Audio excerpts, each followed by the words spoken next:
con el tema de política? la política les dije que no. De pronto puede ser un error, ¿sabes? Porque a veces como que hay mucha puerta cerrada y les dije no.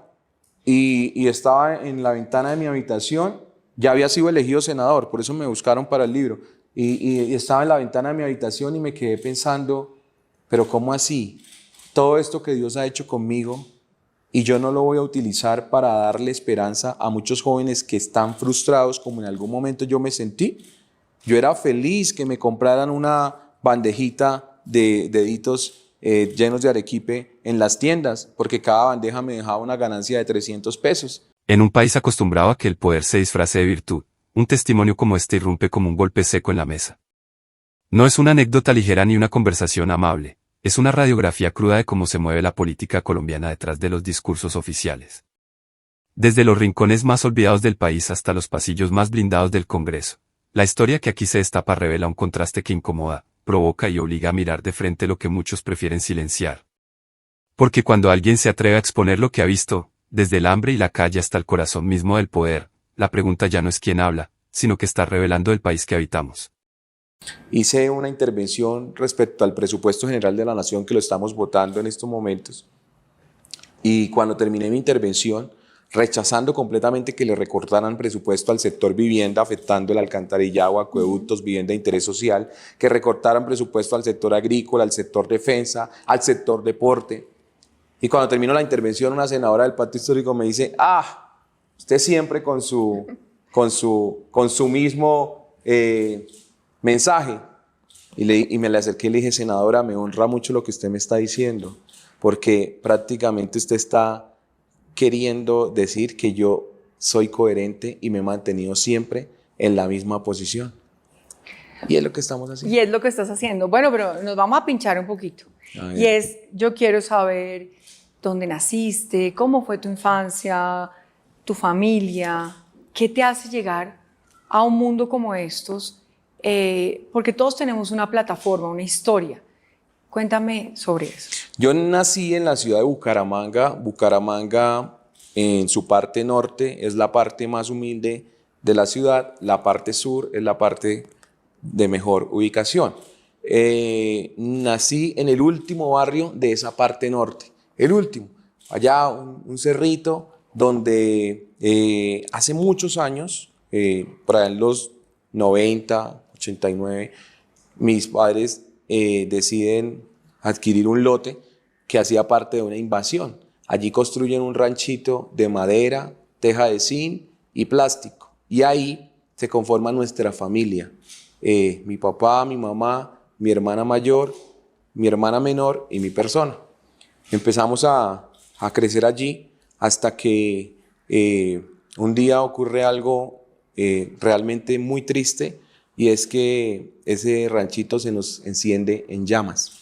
Yo tengo un libro y el primer capítulo se llama así, Mi familia envuelta en llamas. Un incendio nos destruyó completamente ese ranchito y mi hermana menor, que en ese momento tenía 2 años y medio, sufre quemaduras en el 95% de su cuerpo. Ella fallece en ese accidente y nosotros quedamos completamente en la calle. Vimos literal el lote en cenizas, y ahí en adelante mis padres se convierten en vendedores ambulantes, no tienen de otra, y yo empiezo a ver esa imagen en ellos, empiezo a verlos cómo recorren las calles vendiendo artículos de aseo, diferentes tipos de trabajo callejeros, y es lo que yo empiezo a ver y lo que yo empiezo a aprender. ¿Cuántos años tenías en ese momento? Yo en ese momento tenía unos 4 o 5 años. A los 10 años empiezo a trabajar también en las calles. A los 10 años ya empiezo a vender cosas por las tiendas, productos alimenticios, empiezo a trabajar en restaurantes, en almacenes de ropa, así hasta mis 17 años, claramente mezclando todo con el estudio, terminando mi secundaria mientras iba trabajando. Entro a la universidad con un préstamo. Yo quería hacer lo que hoy es Adriana, una presentadora. Yo quería ser comunicador social, yo quería presentar noticias y saqué un préstamo para pagar ese primer semestre, porque la carrera de comunicación social, por lo menos en Bucaramanga y en muchas ciudades de Colombia, no existe en universidades públicas. solo privadas. Y no, qué sorpresa me llevo que el préstamo no me alcanzó. Cuando iba a llegar el segundo semestre, yo no había pagado el primero y no pude. Me salgo de la universidad porque no podía pagarla, pero por ahí dicen, derrotado en una batalla, pero no vencido en una guerra. Decido crear un noticiero digital y empiezo a trabajar en una carpintería lijando sillas, las manos reventadas, pero con ese salario compro un celular que grababa video, todavía lo recuerdo. Lamento no haberlo guardado. Y con ¿Eso fue hace cuánto? Uy, hace años, 2009, 2010. Y empiezo a montar un noticiero digital que empezó a crecer. Primera suscriptora, mi señora madre. Segunda suscriptora, mi tía, y así fuimos creciendo. Toda la familia empezó a... y tus amigos. Ahí empiezan a apoyar 10, 100, 1000, 10.000, 100.000, 1.000.000 de suscriptores, una cosa impresionante. ¿Y de qué era ese contenido? Cuéntanos. Crítica política. Entonces yo lo que hacía era informarle a los colombianos realmente lo que estaba sucediendo en el Congreso y en el gobierno. Entonces salía una reforma tributaria, desmenuzaba la reforma tributaria y le explicaba al colombiano el impuesto que él iba a pagar. Habían casos de corrupción, los mostraba en mi noticiero. En fin, un seguimiento político a lo que ocurría en Colombia, y a la gente le empezó a gustar, porque pues, la independencia que tenía en mi noticiero digital me permitía poder contar las cosas como eran. Y cuando logramos cruzar esa barrera del 1.000.000, empezamos a ser atractivos para los partidos políticos, y es ahí donde llega la propuesta de, venga, ¿usted por qué no se lanza al Congreso? Se ve que conoce la política, la entiende, podría ser una representación de los colombianos. En ese momento, tú criticas un sistema. Cuando ya pasas a ser parte de ese sistema, ¿qué crees que funciona y no funciona en la realidad? De hecho, me voy un poquito atrás para responder esa pregunta. Cuando llegan los 3 partidos políticos y me dicen que si quiero ser congresista, yo les digo que no. Odio el sistema, odio la política, siento que está corrupta. Fue mi posición de ese momento. Y mis padres me dicen lo siguiente: llevas años criticando la política desde afuera, ¿por qué no entras e intentas hacer un cambio? Y eso me queda como resonando, y es donde entro y empiezo a conocer la política desde adentro, y me doy cuenta que sí hay posibilidad de que cambie, pero se necesita voluntad política de todos los actores, de los que hacen parte de la rama legislativa, los que hacen parte de la rama judicial también, de los que hacen parte de la rama ejecutiva. Te cuento, Adriana, que para el 2024-2025 me eligieron presidente de la Comisión de Ética del Senado por votación. Y cuando llegué a la Comisión de Ética pregunté, ¿cuántas personas están aquí contratadas? Me dijeron 14. ¿Quién puso esas personas? No, cada senador. El senador tal puso 2, el otro puso 3, este puso 1. ¿Y dónde están esas personas? A veces se ven, a veces no se ven. Ok, quiero ver los rendimientos de la Comisión de Ética en años anteriores. Estos son los rendimientos. Y le dije a la mesa directiva y a la planta, le dije, les voy a demostrar cómo con menos podemos hacer más. Entonces, de 14 personas que estaban allí contratadas y que no era que estuvieran presentes siempre, redujimos a 2. Esas 2 pedí que no las eligiera ningún senador. Que mi sobrina, que mi primita, que mi amiguito, no. Yo dije, quiero 2 personas por mérito, 2 abogados o abogadas especializados, pero por mérito. Llegan las 2 personas y les digo a mi equipo, vamos a demostrar que se puede hacer más con menos. Logramos al año de mi presidencia que los rendimientos que nosotros dimos fueran superiores a los rendimientos anteriores. E incluso hicimos algo que nunca había hecho la Comisión de Ética, que fue llevar universitarios y estudiantes de colegios al Senado de la República y darle charlas de lucha contra la corrupción. Entonces, cuando me preguntas qué es lo que puede cambiar en el sistema, voluntad política, y aquí arreglamos el país, porque tenemos un presupuesto que se aprobó ayer, 547 billones de pesos. ¿Cómo no va a alcanzar? ¿Cómo no va a alcanzar esto para nosotros arreglar el país? Pues claro, imposible cuando el 60% se va en funcionamiento y solamente el 18-19% se va en inversión, porque el restante tenemos que dejarlo para la deuda. Si nosotros invirtiéramos los factores y cambiáramos ese 60% de funcionamiento y lo lleváramos más a la inversión, entonces el campesino sí podría tener su vida rural que tantos años y décadas ha estado esperando. El estudiante ya no tendría que ver su tablero roto, como Adriana. Yo he encontrado escuelas donde con mi salario he cambiado esos tableros rotos y he puesto un tablero nuevo como se lo merece un estudiante. Los pupitres partidos, que yo con mi salario he cambiado pupitres partidos de escuela. Si nosotros invirtiéramos el factor y lleváramos ese gasto de funcionamiento, que es burocracia, que es derroche, a la inversión, podríamos responderle más a los colombianos. O sea, ¿hoy crees en la política?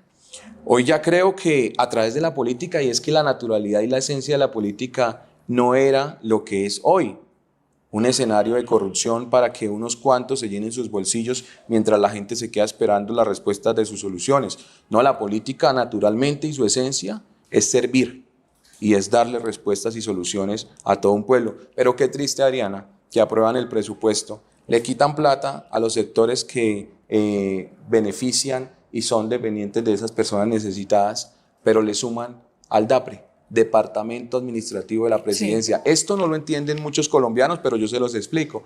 El DAPRE tiene la posibilidad de hacer una contratación directa.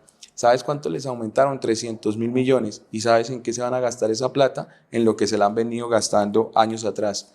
Tarimas, gorras, camisetas, refrigerios, eventos donde se suben a hacer campaña política mientras la gente sigue esperando que le ayuden. ¿Qué es lo que reciben de parte de ¿Pero los eso siempre ha sido una práctica del DAPRE?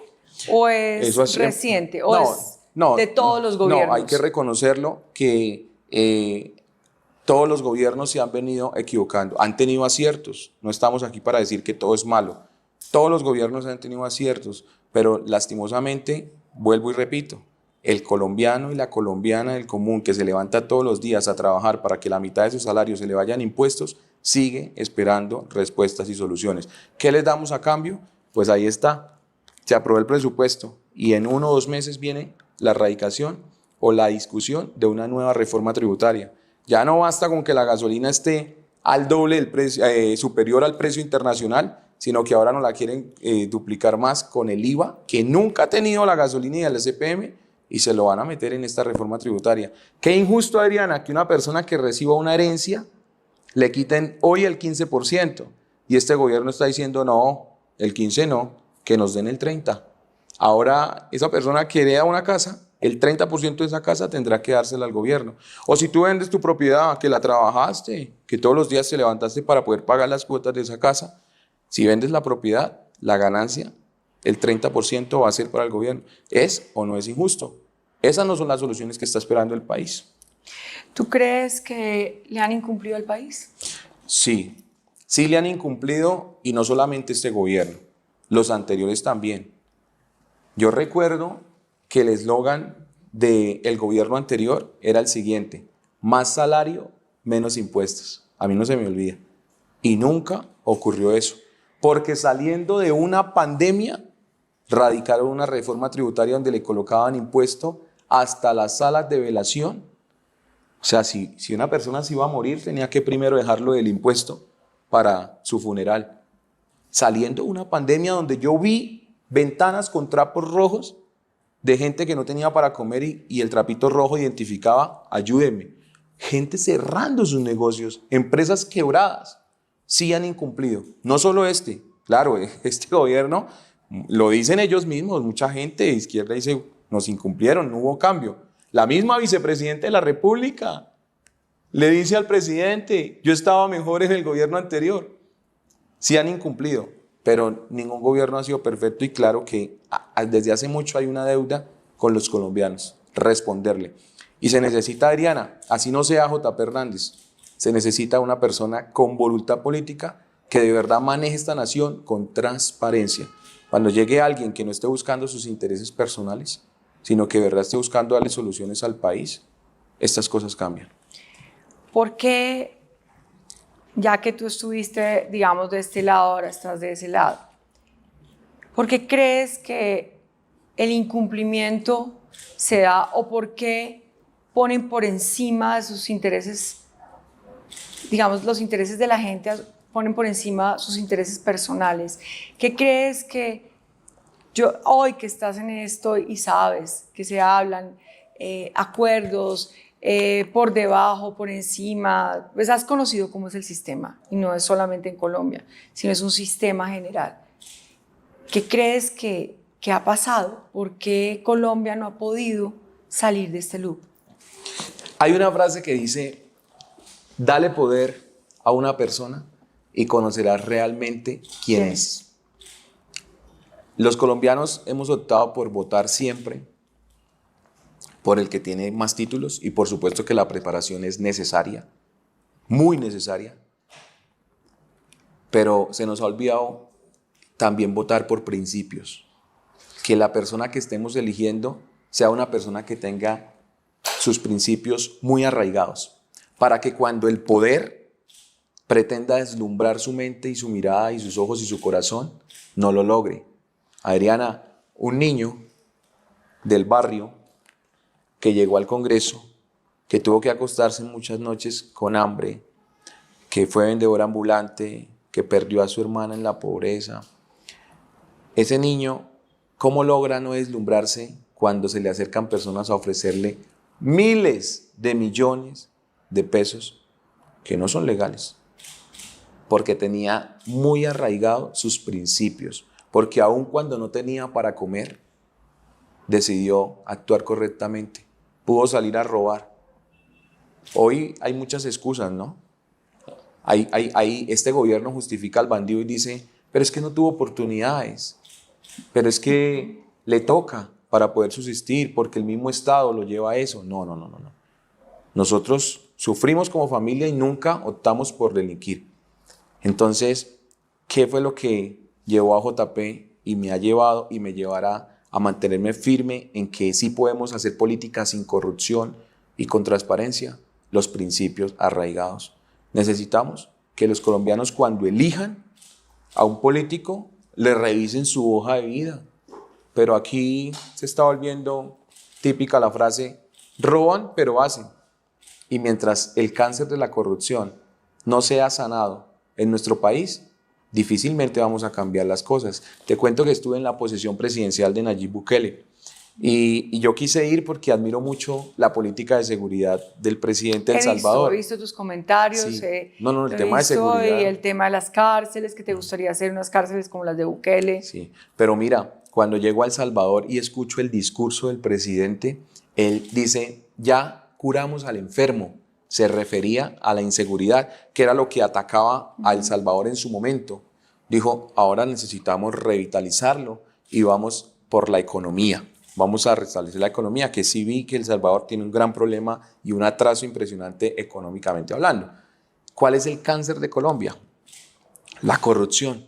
Lastimosamente hoy, la inseguridad está también haciendo metástasis. Necesitamos curar al enfermo.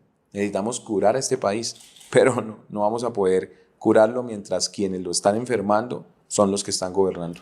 ¿Y qué hacemos con ese río que tenemos de narcotráfico, grupos ilegales? Hace 6 años hablábamos de unos, hace 10 años hablábamos de unos de menos, hablábamos de unos cultivos de coca menor.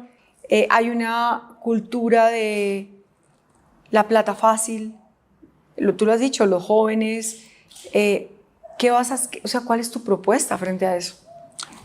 Llegando ya a 300.000 hectáreas de cultivos de coca, tenemos el 60% nosotros de la producción de la coca de la región, el 60% Colombia. Yo tengo una cosa, ¿cómo acabar con esos grupos ilegales? Primero, ¿qué es lo que no se debe hacer? ¿Qué es lo que hizo este gobierno? Nosotros no podemos romper relaciones con países tan importantes como Israel en materia de inteligencia y de seguridad a nosotros nos han aportado durante décadas muchísimo. Que Israel, que Palestina, que tiene unos problemas externos, todos los países tienen sus conflictos. Nosotros tenemos que concentrarnos en el nuestro. Y si Israel nos está aportando a nosotros en materia de seguridad e inteligencia, no podemos romper relaciones con ellos. Estados Unidos, el presidente está empeñado en romper relaciones con Estados Unidos y ha hecho de todo para poder provocar al presidente Donald Trump. Por fortuna el presidente ha dicho, esto es con Petro y no con Colombia. La desertificación fue leve, porque no nos quitaron la ayuda que nos da Estados Unidos para la lucha contra el narcotráfico. ¿Qué hay que hacer? Mantener esos aliados. Ese despliegue que hoy estamos viendo en el Caribe de Estados Unidos contra esas mafias como el Cartel de los Soles, bien podríamos tenerlo nosotros no solamente en el Caribe, sino también en el Pacífico, y que Estados Unidos se convierta en nuestro aliado para atacar esas mafias de Colombia. Esa es una de las posturas que podríamos tener en materia de seguridad y de lucha contra el narcotráfico, pero también nos podrían ayudar mucho con la delincuencia común, el Tren de Aragua. Estamos en Bogotá y acá en Bogotá el Tren de Aragua tiene asediados a los emprendedores, a los empresarios, a los ciudadanos. Y si vamos a revisar diferentes departamentos, encontramos que las guerrillas tienen completamente monopolizado un aumento en pie de fuerza, pero sobre todo también el territorio, carnetizando a todo el mundo, vacunan a todo el mundo. Es necesario y es urgente que empecemos por aliarnos con quienes nos pueden ayudar, pero también mantener aquí una postura fuerte. No es nombrando los gestores de paz, no es pagándoles. Mi amigo Miguel Uribe, mi compañero senador, fue asesinado por un muchacho al que el gobierno le pagaba por no robar y no matar. Y este muchacho cogió una Glock y lo mató. Entonces, ¿eso qué nos deja como enseñanza? Que no es pagándoles, que es sencillamente enseñándoles que aquí el que comete el delito tiene que responder por ese delito. Claro que sí, que tiene que haber una ponderación del Estado entre dar oportunidades, pero también hacer respetar ese eslogan que tenemos en el escudo y que incluye esa palabra, si bien libertad, también orden. Yo quiero preguntarte, ¿cuáles fueron esos 3 partidos que se te acercaron? El primero fue el partido de la U, en su momento una diputada que manejaba el partido en Santander, en paz descanse, una gran amiga que murió de cáncer de mama. Ella me dijo, JP, el partido de la U está interesado en que vayas al Congreso. Luego se acercó el partido Colombia Justa Libres, a través de quien era su presidente en su momento, el senador John Milton, y luego llegó el Partido Verde. A los 3, incluido el Partido Verde, les dije que no. Nunca ha salido ninguno de esos 3 partidos a desmentirme, saben que es cierto, a los 3 les dije no quiero, pero el Partido Verde insistió, empezó a buscar los números de mis familiares y me hicieron una petición. Ellos fueron los únicos que me dijeron, queremos que nos diga que no, pero personalmente. Usted es bravito, usted es todo bravito en su noticiero, pues así con ese carácter, denos una cita y díganos que no personalmente. Cuando me senté con ellos, empezaron a... ¿Con quién te sentaste? Me senté con directivos de Santander, allí estaba el diputado Giovanni Leal, una persona que trabaja conmigo, Walter Granados, y varios dirigentes de allí. Estaba un senador también, y ellos me dijeron, estás triunfando en las redes, tienes hoy un éxito impresionante. Y sí, esa vida fuerte que nos tocó empezó a cambiar cuando yo llegué a la creación de contenido. Mira que mi papá armó el primer carro, él lo armó, un Renault 4. Pero qué locura. Amigo fiel. Sí, pero si lo compras bien, pero que lo arme, yo no sé cómo nos subimos a ese carro, cómo nos arriesgamos nosotros. La única ventaja y la única alegría es que todo el músculo que pudimos sacar fue gracias a ese carro, porque cada vez que salíamos nos tocaba mitad del viaje sentados en él y mitad del viaje empujándolo. Entonces era típico además del Renault. No, y en el libro hay una foto de eso, una foto real de nosotros empujando el carro. Cuando yo empiezo a hacer creación de contenido, puedo ayudarle a mi papá para que compre su primer carro nuevo. Y ahí empezamos a cambiar el estilo de vida y me decían en el partido, en esa reunión, mejoraste tu vida, la cambiaste, estás triunfando. Tengo una hija. Y entonces me dicen, ¿tienes una hija? Qué chévere que le puedas contar a tu hija lo que hiciste en esta campaña del 2022. Hija mía, amor, fui candidato, me quemé, pero mira esta experiencia en la que intenté ayudar al país desde la parte política. Empezaron a lavarme el cerebro y lo lograron. Lo lograron. Ahí yo dije, pues sí, estoy bien, estoy triunfando, pero qué chévere poder hacer algo desde la política. ¿Cómo va a ser ese proceso hoy con el partido para que salgas, para que le cuentes pues a la gente que nos va a ver y nos está siguiendo? ¿Cómo es ese proceso de selección de candidato? Bueno, ahí hay una parte triste y es que triste y aceptable. Triste porque pues no sé si yo pueda recibir ese aval, ya que el partido es un partido de gobierno. No les ha gustado de pronto en muchas ocasiones mis posturas. Yo no estoy de acuerdo con legalizar la venta de la marihuana y que un niño en la puerta del colegio la pueda comprar como comprarse un pan. Eso no estoy de acuerdo, el partido sí.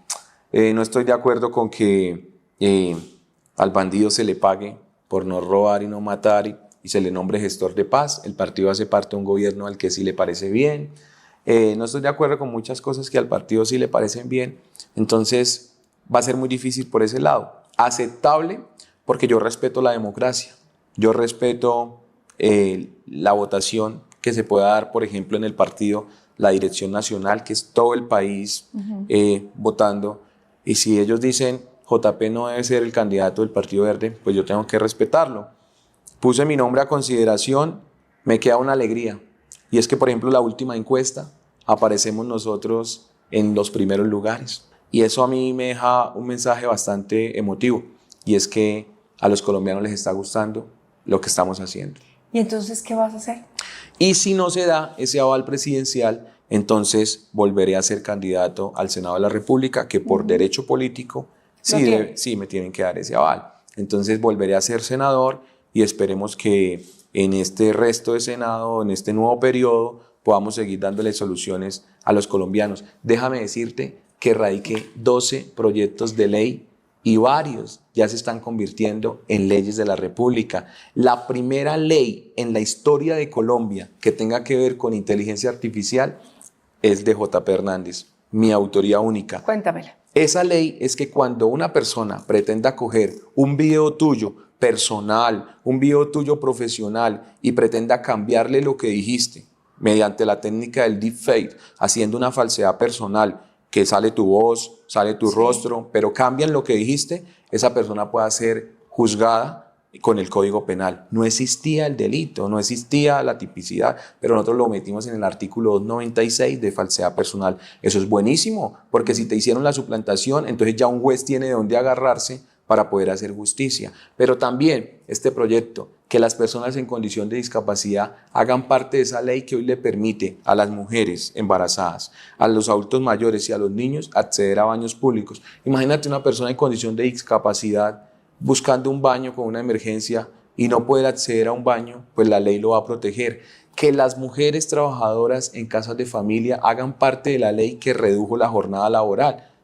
A todos los colombianos se les redujo la jornada laboral, menos a las trabajadoras en casa de familia. Gracias a la aprobación que tuvimos en el Senado, esas mujeres reciben ese beneficio. Que una persona que tenga un emprendimiento y le pidan el local, por ley le permitan colocar el letrero de nos trasladamos durante un mes para que su clientela sepa para dónde se fue, qué pasó con ella. Y así tenemos varias leyes. Esta es espectacular, que las víctimas del conflicto armado puedan tener vivienda de interés social por segunda vez.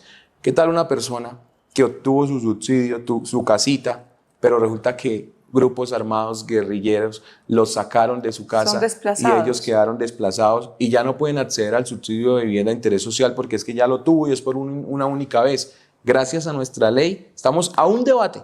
Ya, esperamos que en 20 días sea ley de la República. Gracias a nuestra ley, estas personas víctimas del conflicto armado van a tener... Bueno, pues estaremos muy atentos a esa noticia y la seguiremos porque me parece bastante son varios proyectos de ley sociales, ¿no?, que ayudan. Yo creo que, digamos que entendiendo, digamos, esta carrera que has hecho y cómo hablas, no no se ve resentimiento de ningún tipo, todo lo contrario, es construir país. Así es. Esa invitación hay que amplificarla, porque estamos en un mundo o estamos generando una capa donde los debates y las ideas no están llegando. No estamos pudiendo llegar como a esa raíz, como qué propone, cómo lo va a hacer, cómo va a cambiar esto, con esa fuerza y cuando, con todo respeto, porque yo también hago un poco el papel de lo que tú hacías antes, más que de criticar es como de analizar también, hay muchas promesas incumplidas. Estamos en un país donde está contusa, un país en donde pues hay decepción por parte de todas las promesas que se han hecho. Con esa mezcla que tú tienes, ¿qué le puedes prometer hoy al país? Y esto te lo dejo grabado y volvemos a hablar en un tiempo y te voy a decir, JP, ¿qué pasó con esto? Mira, la promesa que yo puedo hacer ante Dios, primero que todo, hablándole al joven de izquierda, al joven de centro, al joven de derecha, es que no voy a desconocer la necesidad, no voy a desconocer el problema. Es lo primero, no se puede desconocer, pero que sé la forma y conozco la forma para poder darle solución a esa necesidad y a ese problema. Te voy a poner un ejemplo. Hoy los jóvenes del ICETES se quedaron esperando que les cumplieran una promesa, que les iban a condonar sus deudas. ¿Y sabes qué pasó? No les condonaron su deuda, pero aparte de eso, les eliminaron el subsidio a la tasa de interés. Me parte el alma ver abuelitos en el Congreso llorando porque van a perder su casa por culpa de ese crédito con el ICETES. El gobierno les incumplió, mientras se gastaron cientos de miles de millones en otras cosas que no había necesidad. Entonces mi promesa es, no solamente a los jóvenes, a los colombianos, primero, no voy a desconocer la necesidad. Al campesino, no voy a desconocer que su cosecha se le está perdiendo porque usted no tiene una vía para poder sacarla. Al estudiante, no voy a desconocer que necesitamos en diferentes lugares de Colombia conectividad y mejores instalaciones para educarnos. No voy a desconocerle al enfermo que el sistema de salud está mal. Yo no desconozco la problemática, pero sobre todo conozco cómo darle solución a la misma. ¿Cuál es? Hay una frase que dice, no es que falte plata, es que sobran ladrones. Y lo primero que yo quiero hacer es poner orden en la casa. Siempre pongo ese ejemplo. Tú, por ejemplo, ¿qué pasa con tu casa? No vas a dejar entrar extraños. Si alguien adentro es un ladrón, lo vas a sacar de inmediato. O sea, quieres una casa segura. Y en cuanto a las finanzas, haces que todo alcance, que la plática no se pierda y que los recursos que hay en casa le den las soluciones a los hijos, a la pareja y a sí mismo.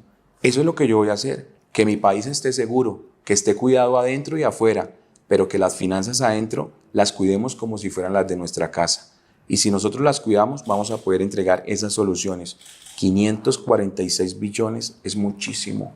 60% de funcionamiento es demasiado. Tenemos que bajar, recortar la burocracia y aumentar la inversión. Nos hemos matado eligiendo durante 50 años a los más expertos, los que son nietos de presidentes, a los que vienen de legados políticos. ¿Qué tal si elegimos a alguien que de verdad conozca la necesidad, la problemática, entienda que se tiene que gobernar con principios, con transparencia, que tenga experiencia política también, conocimientos, y nos podemos estar llevando la sorpresa de que Colombia cambie y sea ese país diferente en la región que tiene todo para hacerlo, uno de los mejores países. Bueno, terminamos nuestra primera parte del programa y vamos con una segunda. Y son estas cartas que tú ves ahí. Lo primero que se te venga a la cabeza, lo que tú quieras decir, no, cero. Vas a ver que esa dinámica te va a gustar mucho. Wow, pues empezamos re bien, porque en este libro, por ejemplo, que tengo acá en mis manos, de principio a fin le doy la gloria al único que me ha podido traer hasta acá, y es Dios. Nos levantamos si Dios quiere, y no nos levantamos si Él también lo quiere. Entonces, si algo he tenido yo presente en mi carrera política y en toda mi vida es que con Dios todo lo puedo, sin Él nada. Lo hablaba ahorita, estábamos hablando sobre esos jóvenes del ICETES que se quedaron a esperar una respuesta y que necesitan ayuda para educarse. Colombia es un país donde deberíamos apoyar más al joven que se quiere educar que al que está delinquiendo, pero están en esos momentos los factores invertidos. Entonces le pagamos al que roba y mata para que no robe y no mate, pero le quitamos el subsidio de interés a los jóvenes que quieren estudiar. Yo fui un joven que no tuve la oportunidad, hoy ya me estoy preparando, estoy terminando mi carrera de abogado, pero muchos deberían tener esta oportunidad y el Estado debe comprometerse a dar esas soluciones. Desafíos, muchos. Poder responderle a más de 52 millones de colombianos tantas necesidades que tienen. En el Congreso diariamente nos estamos dando diferentes tipos de desafíos. Por fortuna, la mayoría de ellos los culminamos con victorias. Poder, lo decía ahorita, entrégale poder a una persona y conocerás realmente quién es. Lo bueno es cuando utilizamos esto tan importante para servir, para ayudar, para dar soluciones, más para servirse a sí mismo. No. Esto debería utilizarse para dar respuestas a quienes las están esperando. ¿Alguien que admires que tenga poder, que tú creas que lo haya utilizado bien? Bueno, yo creo que lo admira mucha gente y lo nombramos ahorita. Por ejemplo, el presidente Nayib Bukele le ha dado respuestas a su país. Un país donde cogían y paraban un bus, incendiaban a los que estaban adentro, las pandillas allí tenían el control del territorio y él vino y le trajo paz a su país. Hoy vemos, por ejemplo, el presidente de los Estados Unidos solucionando ya cuántas guerras, 9. Estaban matándose allí en Palestina, Israel, el tema de Gaza, y este hombre viene y soluciona esa guerra. Son personas que usan el poder para brindar soluciones, salvar vidas, y eso es de admirar y hay que reconocerlo. Superación, bueno, pues qué mejor ejemplo de superación que aquel niño del barrio que llegó al Congreso y hoy está siendo de inspiración, gloria a Dios, para mucha gente en Colombia.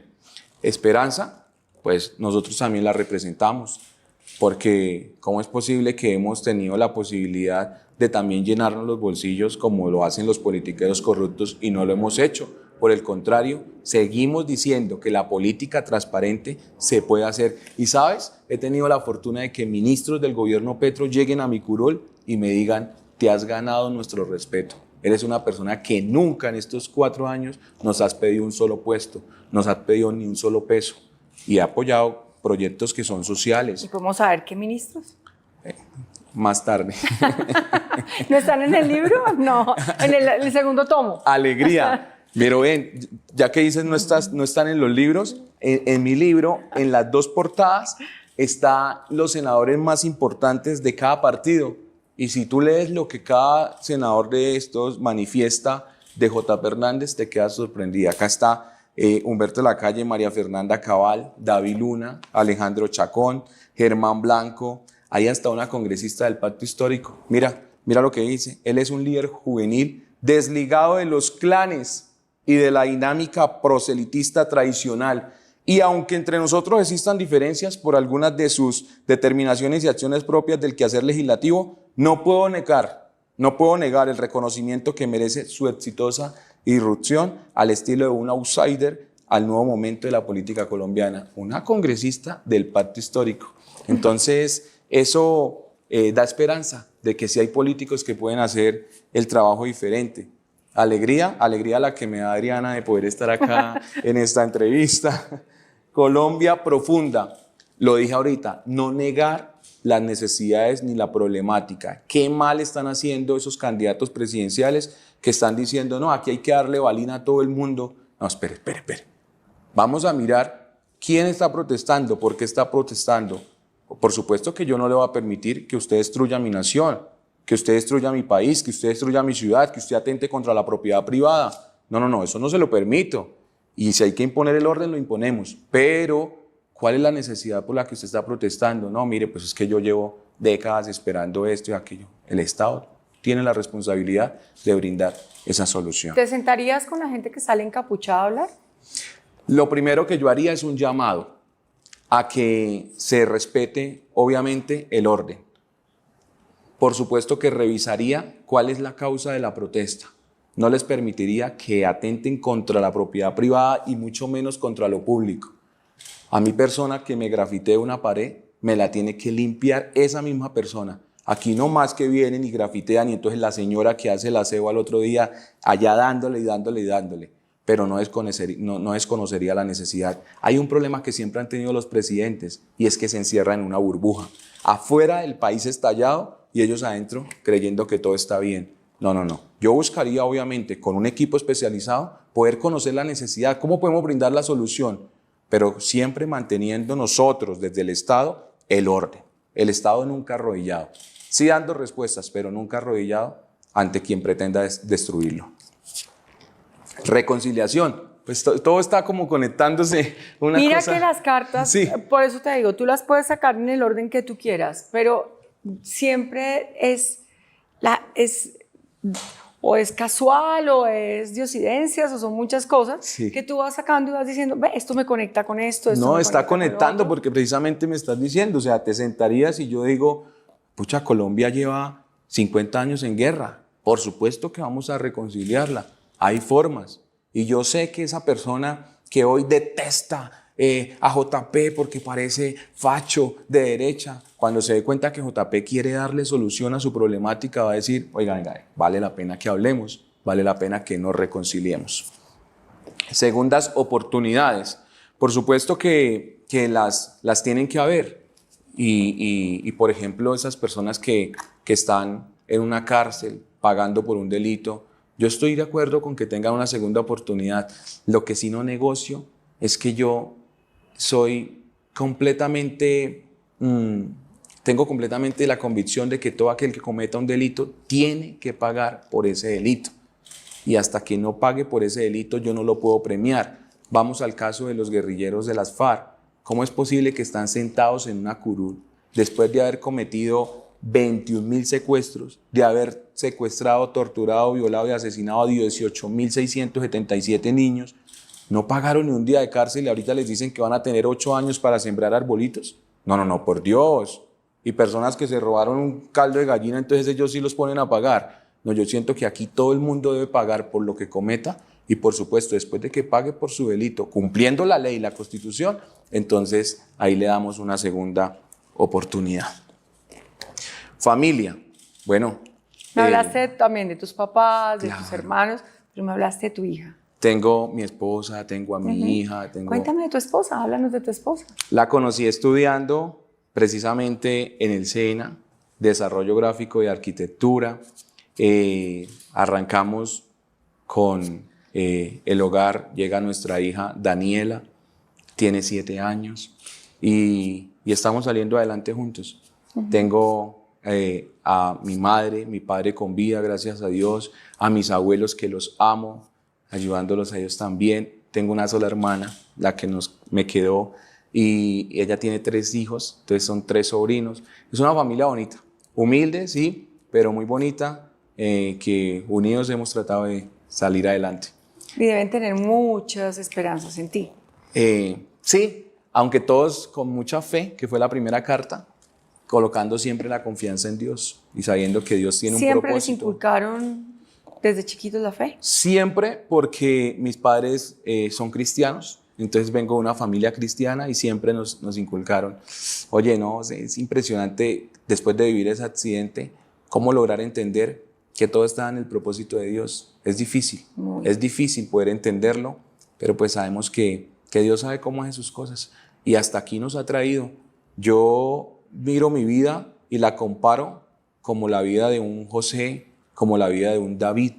O sea, hombres que tuvieron que pasar por diferentes circunstancias. A José lo vendieron, José fue esclavo, José estuvo en lo más bajo, pero su familia se burló de él, pero luego llegó a gobernar. Yo siento que Dios nos está sacando, como dice la Biblia, de lo vil y lo menospreciado para avergonzar a los sabios, para desde arriba poder ayudar a aquellos que en algún momento, o que están como nosotros en algún momento estuvimos. Amargura. Le voy a contar algo chistoso. Resulta que la gente que me conoce se sorprende, porque en las redes solo ven al JP bravo que siempre se para con su carácter a defender sus posturas, sus principios, pero cuando tienen la oportunidad de hablar conmigo, de interactuar, de conocerme, dicen, oiga, impresionante, yo pensé que usted era lo que dice Petro. Petro dice, lo ha dicho en alocuciones, JP es un HP, dice el presidente. Pero yo pensé que usted era así, pero usted realmente es una bacanería. Y bueno, lo estamos viendo en esta entrevista. Entonces la gente a veces piensa que somos amargados, pero no, tenemos alegría. Frustración, todos la hemos vivido. Yo la tuve cuando tuve que retirarme de la universidad porque no tenía cómo pagarla. Pero lo importante es que las debilidades se conviertan en las mayores fortalezas. Uno decide qué hace con las piedras que le lanzan. ¿Se deja morir o construye un puente para llegar a su objetivo? Nosotros, cuando nos frustramos, decidimos salir para adelante y nos ha pasado en el Congreso. A veces hemos tenido frustraciones, pero nada, nos levantamos y seguimos con toda. Conflicto, que es precisamente lo que tenemos que acabar en Colombia, pero no es premiando a los bandidos, sino nosotros dándole el poder al Estado para imponer el orden. Amor, yo creo que esta palabra trae muchas soluciones. Cuando hay amor en el corazón y nosotros podemos brindárselo a otro, mira que en la Biblia dice, la blanda respuesta quita la ira, cuando muchas veces nosotros utilizamos esto para responderle a quien no nos quiere o a quien está en una situación completamente diferente a la nuestra, podemos llegar a cambiar corazones. Paz. Bueno, lastimosamente lo que tanto ha añorado nuestro país por décadas no existió, dijo Santos, hoy le digo al mundo que las FARC se acabaron, no se acabaron, están las disidencias de las FARC. Gustavo Petro dijo a los 3 meses tendremos una paz total, eliminaremos al ELN, pues no ha llegado, pero esperemos que algún día con la ayuda de Dios y con buenos gobernantes podamos tenerla en nuestros territorios. Y puede ser banal y parecer cliché, pero hay mucha gente en estos momentos que está, dijo la vicepresidenta Francia Márquez, mi familia se mete debajo de una mesa para que las balas no los alcancen allá en Suárez, Cauca. Imagínense, la familia de la vicepresidenta. ¿Cuántos niños? A mí me parece re triste que los niños indígenas se suiciden para que las guerrillas de las FARC no los recluten, denunciado por ellos mismos. Entonces, creo que nuestro país sí necesita paz, con urgencia. Infancia, que es la parte trasera de mi libro. Mi infancia es todo un proceso, pero un proceso que creó en mí un hombre fuerte que hoy quiere llegar a poder brindarle muchas soluciones a su país. Tenía que pasar por allí, ¿sabes? Muchas veces llorando cuando tuve que vivir cosas impresionantes, me preguntaba por qué, y en el libro lo digo, le preguntaba a mi familia, ¿por qué? ¿Por qué a nosotros? ¿Por qué nos pasó esto? Y era un proceso, y era Dios creando en nosotros una identidad, una identidad para poder hoy hacer lo que estamos haciendo. Y es que miles y miles de colombianos y cientos de miles puedan tener de verdad una esperanza de que aquí las cosas sí pueden cambiar. Y vamos a lograrlo mientras Dios nos tenga en este escenario, lo vamos a lograr. Amén, que así sea. Amén. Esperemos que sea así. Bueno, te invito a que nuestros seguidores hables de tu libro, los invites a leerlo, dónde lo pueden conseguir. Bueno, este es mi libro de youtuber a senador. Aquí pasa algo impresionante en este libro y es que todo el mundo cuando lo ve en su portada cree que es un libro político y resulta que es la historia de vida del niño del barrio que llegó al Congreso de la República. Pero también, aparte de contar toda mi historia, cuento cómo hice mi campaña política, cómo logro llegar a ser el tercer senador más votado, las estrategias. Y esto es chévere, porque este domingo vamos a tener elecciones de consejos de juventudes. ¿Cuántos jóvenes quieren entrar a la política?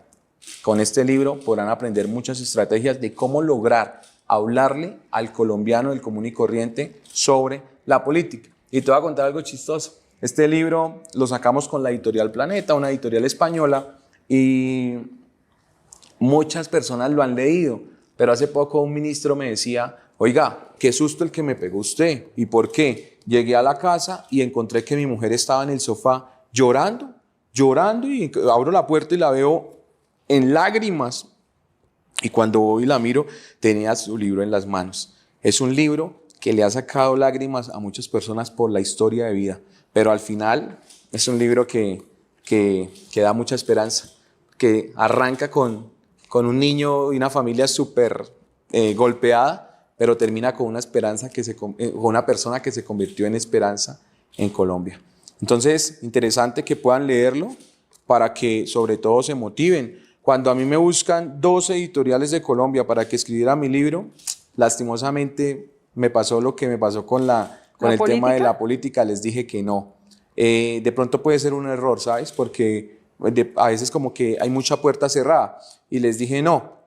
Y estaba en la ventana de mi habitación, ya había sido elegido senador, por eso me buscaron para el libro. Y estaba en la ventana de mi habitación y me quedé pensando, pero ¿cómo así? Todo esto que Dios ha hecho conmigo y yo no lo voy a utilizar para darle esperanza a muchos jóvenes que están frustrados como en algún momento yo me sentí. Yo era feliz que me compraran una bandejita de deditos llenos de arequipe en las tiendas, porque cada bandeja me dejaba una ganancia de 300 pesos. Yo recorría tiendas y tiendas y tiendas para que me compraran esas bandejas, pero había momentos en los que me sentía frustrado cuando veía que mi canasta estaba llena de bandejas y no había podido vender. Entonces, ¿cómo es posible que todo lo que pasó conmigo yo no se lo voy a contar a Colombia? Y ahí dije, listo, vamos a escribir el libro. 1 año escribiéndolo y 3 veces me tocó parar porque las lágrimas no me permitían continuar la escritura. Recorriendo tu historia. No, entonces es un libro que seguramente va a servir de mucho para las personas en todo aspecto, motivacional, político, educativo. Acá está. Bueno, pues con esto cerramos nuestra entrevista con J.P. Hernández. Lo dicho por J.P. Hernández en esta conversación no es solamente autobiografía, es un retrato de un sistema que parece repetirse como un ciclo inevitable. Habla de pobreza, corrupción, burocracia desbordada, promesas incumplidas, discursos vacíos y una sociedad desgastada que sigue esperando respuestas. Denuncia vicios históricos, expone incoherencias, revela prácticas normalizadas que, bajo cualquier gobierno, terminan afectando siempre al mismo ciudadano, el que trabaja, estudia, sueña y paga impuestos. Su relato no busca lástima, sino alerta. No pretende glorificar a nadie, sino poner en evidencia las contradicciones de un modelo político que absorbe a quien entra si no tiene principios firmes. Y, sobre todo, deja en el aire una inquietud inevitable, si entendemos también dónde está el daño, porque como país seguimos repitiendo las mismas fórmulas, con los mismos protagonistas y los mismos resultados. Colombia necesita soluciones reales, no adornos retóricos, decisiones de Estado, no cálculos partidistas, instituciones fuertes, no improvisaciones. La entrevista deja una advertencia clara, el país no cambiará mientras los intereses personales sigan pesando más que el deber público. Y ese, quizá, es el mayor desafío que aún nadie ha logrado resolver.